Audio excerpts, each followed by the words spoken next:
私の育った家はかなりの田舎で、男尊女卑の色濃く残る家系だ。食事は男性陣が食べ終わった後に女性陣が余り物を食べるのが普通。ボンクレ正月などは親戚で集まり、男性陣は座って飲んでるだけ。女性陣は朝から晩まで食事作りやお酌などで動きっぱなし。小さい頃からの当たり前の光景。でも、どんなに年月を重ねても一向に違和感の拭えない光景。5歳くらいの頃、親戚が集まった時のこと。テーブルの上に並べられたごちそうを見て嬉しくなってはしゃいでいると、祖母が「いやしい子だね」と言った。その時は意味がわからなかった。綺麗なごちそうはいつまで経っても食べることはできず、ようやくご飯だよと呼ばれて台所に行くと、食べ散らかされたおかずとお漬物と白飯が置かれていた。ああ、あのごちそうは私が食べれるんじゃなかったんだ。そう理解すると、なんだかひどく惨めな気分になった。小学生になると友達同士でいろんな会話をするようになる。そこで祖父母とは暮らしていない友達と話したとき、家族みんなでご飯を食べるのが普通だと言われ衝撃を受けた。女の人は男の人より先に食べちゃダメなんじゃないの？と聞くと一瞬ポカンとした後、友達はカラカラ笑い出した。給食だってみんな一緒に食べてるじゃん。言われてみればそれもそうだと思った。とは言ってもうちでは女が出しゃばるなんてもってのほか。この話題を家で出すほどの勇気はとうの昔にそげ落とされていた。私は家の中で一番立場が低かった。祖父、父、兄、祖母、母、私。これがうちの中での力関係の順番。兄は男というだけで祖母より偉い。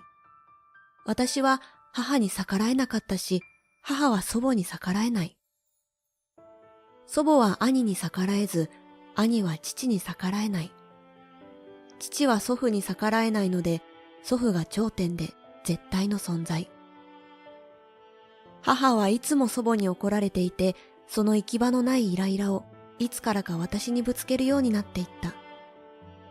私は一番弱い立場だから他に当たるところなんてあるはずもなく、いつしか八つ当たりから逃げるため公園に長いこと居座るようになった。その公園で毎日見るおじいさん、常にむすっとした表情でいる。おじいさんはベンチに座っていて、私は遊具のあたりでうろうろ。挨拶すら交わしたことがなかった。おじいさんと初めて話したのは、私が祖母に追い出された時だ。友達へ書いた手紙を見つけた兄が家族の前で読み上げ、私を馬鹿にし、恥ずかしくなった私はとっさに兄に飛びかかった。次の瞬間、何か硬いもので横っ面を打たれたような痛みで、驚いてそちらを見ると、祖母が鬼のような形相で私を睨んでいた。私を撃ったのは祖母の手だった。兄さんに対してなんて態度だ。お前は家族じゃない。出て行け。撃たれた場所を押さえながら動けないでいる私の腕を祖母は乱暴に掴んで引っ張り、そのまま玄関の外に放り出された。夕食後のことだったので外は暗く、それだけで怖くなった。中から鍵をかける音が聞こえ、焦った私は泣きながら謝った。だけど結局誰も開けてはくれず、途方に暮れながら公園へ向かった。公園の滑り台の下でうずくまり、不安と悲しさと悔しさで声を上げて泣いていた。どうした？不意にかけられた声に驚き、しゃくり上げながら顔を上げると、そこには不愛想な顔をしたおじいさんが立っていた。泣きすぎてしゃっくりが止まらず、それでも何とか状況を話した。話しているうちに落ち着いてきて、そうなるともう止まらない。今まで家族にされてきた仕打ちを洗いざらい話してしまっていた。私が話している間、ずっとうなずくだけだったおじいさん。だけどその顔はどんどん険しくなっていった。話し終わると怒りの表情で、私に任せなさい。と言って私に手を差し伸べた。おじいさんと手をつないだまま家に到着すると、玄関の内側からは見えない位置に押しやられた。おじいさんがインターホンを押し、数秒後に母が出てきた。おじいさんは自分の名前を名乗り、祖父と祖母を出すように言っていた。少しして慌てたような足音がし、祖父母が2人揃ってやってきた。祖母がおじいさんを中へ招くと、おじいさんは私に手招きをした。ビクビクしながら近寄ると、祖父母が私を見て目を見開く。ゆっくり話を聞かせてもらおう。おじいさんが厳しい口調で言った。居間に通されると家族全員を呼ぶおじいさん。私を自分の隣に座らせ、他の家族たちを目の前に座らせた。この時私は小学生でよくわかっていなかったのだが、おじいさんは長年地域をまとめてきた長老的な人物で、おじいさんの起こした事業で地域が成り立っていたのだそうだ。もちろん祖父や父もその恩恵にあやかっていた口だった。おじいさんはまず祖父と父を、男が偉いなんて思い上がるな、と叱り飛ばしていた。その次に祖母と母の方を見ると、お前たちには女の誇りがないのか、と寂しげに言った。祖母と母は困ったように顔を見合わせていた。おそらくおじいさんの言っている意味がわからなかったのだろう。おじいさんはそんな二人から目をそらすと、最後は兄の方をまっすぐに見て、いいか、よく聞け、と言って真剣な口調で語り出した。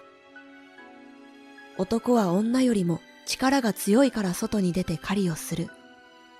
女は男よりも心が強いから男の心を支えながら家を守る。子供は大人の築いてきたものを未来へつなげる。それぞれの体や心の特徴に合った働きをしているだけ。だから男女子供に上下などない。互いに力を合わせていくだけ。互いに感謝し合い、互いを支え合う。それができない家はいずれ潰れる。お前は男であり、子供だ。力を振りかざすな。女子供を守っていく術を学び、成長し、次世代へつなげろ。男でも女でも子供でも、自分が持っている力は人のために使え。兄は背筋をピンと伸ばし、おじいさんの話を真剣に聞いていた。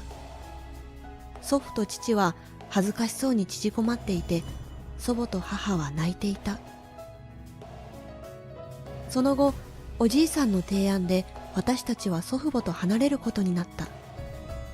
おじいさん曰く、古い考え方を変えるのは難しい。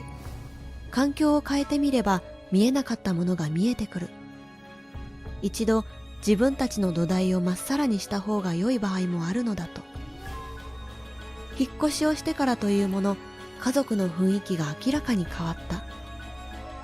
父も兄も家事の手伝いをするし、母は明るく朗らかになった。祖父母のもとへは月1回顔を見せに行くのだが、その時は女性陣が食事を作り、男性陣が後片付けをする。もちろん作った食事はみんなで揃って食べるのだ。引っ越したとは言っても距離は遠くない場所だったので、私はその後も公園通いを続けた。そこでおじいさんが話してくれたことなんだけど、祖母も母も若い頃はこの公園で私のように泣いていたらしい。その時はおじいさんも若くてあまり気の利いた慰めができなく、それが私の代まで引きずってしまったのだと謝ってきた。謝られて気まずくなった私はおじいさんにバッジを渡した。勲章をモチーフにしたバッジで、真ん中にはおじいさんの似顔絵。絵は下手だけど、私なりに一生懸命描いたものだった。私はこんなに笑っているか？そう聞くおじいさんの目尻はこれでもかってくらい垂れていた。おじいさんは普段は不愛想だけど、おじいさんほどすべてを丸ごと包み込むような温かさを持った人を私は知らない。だからバッジの似顔絵は笑顔。おじいさんの心を表した。それから数年後、私が高校生の頃、おじいさんは亡くなった。おじいさんの葬儀には地域中の人が集まり、私を含め多くの人たちがおじいさんの死に涙を流していた。きっとみんな何かしらでおじいさんの世話になった人たち。だからこそ本当に悲しんでいるように見えた。でも、棺の中のおじいさんの顔はどこか笑っているようだった。人は生まれてくるときに本人は泣いて周りは笑う。そして亡くなった時には周りが泣いて本人は笑う。それが理想の人生だと何かの本で読んだことがある。おじいさんはまさに理想の生き様をしてきた人なのだと。だからこんなにも周りが泣いて見送るのだと思った。おじいさんは自分の死をも使って教えてくれた。私はまだまだおじいさんみたいな人間には慣れてないけど、おじいさんみたいに堂々とした自分の子供に誇れるような、そんな生き方をしていきたいと心の底から思った。今私には4人の子供がいる。小さい頃からおじいさんの教えを聞かせてきたからか、どの子もみんな強くて優しい。兄にも2人子供がいるのだが、その子たちもやっぱり強くて優しい。祖父母も父も母もあの一件以来生まれ変わったようになった。私や兄の子供たちは祖父母を尊敬している。これが次世代へつなぐということなのだろう。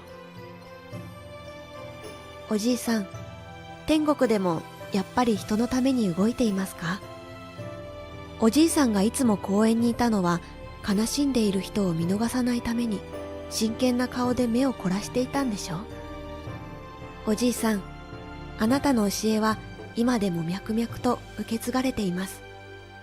安心して向こうでは自分のために楽しんでね。